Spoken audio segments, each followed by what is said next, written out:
In breaking news, the FBI Director Kash Patel has announced the American agency is opening a dedicated law enforcement office across the ditch in New Zealand. Let's go live to our correspondent, Jack Nyhoff. Jack, what's behind the move there?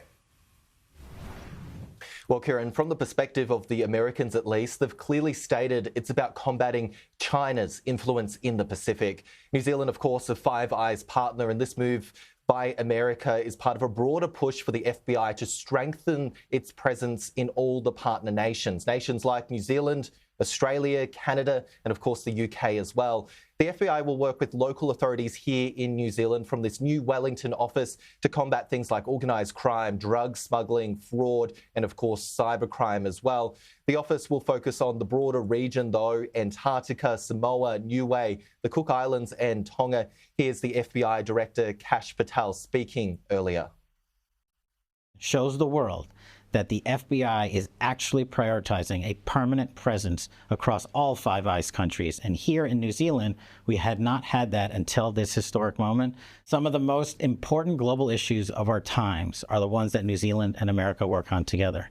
Countering the CCP in the Indo-PACOM theater, countering the narcotics trade, working against cyber intrusions and ransomware operations. Him pointing out the CCP there quite blatantly, really. It is worth noting that that was an interview provided by the US Embassy. Media weren't given an opportunity to question the FBI director. But New Zealand's Police Minister Mark Mitchell was giving a press conference on the tsunami warning situation following that earthquake. And of course, this release came out during that moment. He met with the FBI director as well, along with the Defence Minister. He said that New Zealand already works closely in the Pacific to combat crime, and this was strengthening that existing dynamic. New Zealand, in my view, has a vital role to play. We work very closely with the Australians. Our Commissioner has a very strong working relationship with your Federal Commissioner, Reece Kershaw. And we have a responsibility to be able to assist and support our Pacific neighbours, as we always have.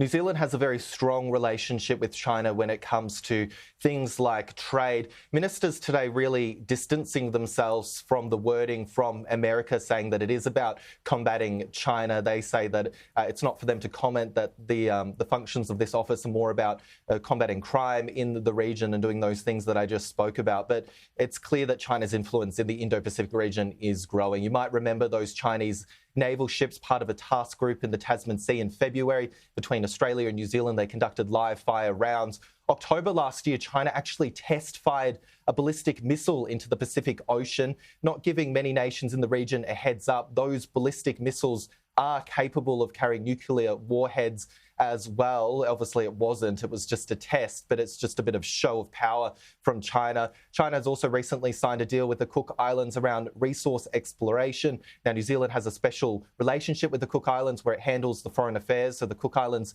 skirting around New Zealand to sign that deal. New Zealand cutting financial assistance to that island in response. And in March last year, New Zealand admitted its parliament networks were breached by a Chinese-backed hacking group as well. Now, New Zealand's government, as I say, distancing themselves around the language with China, but very clear here that that is the underlying dynamic, at least from the US Director Patel, of course, the most senior member of the US administration to visit New Zealand since the start of President Trump's second term in office. Jack, yes, indeed. He's a senior part of that administration. Thank you for that update.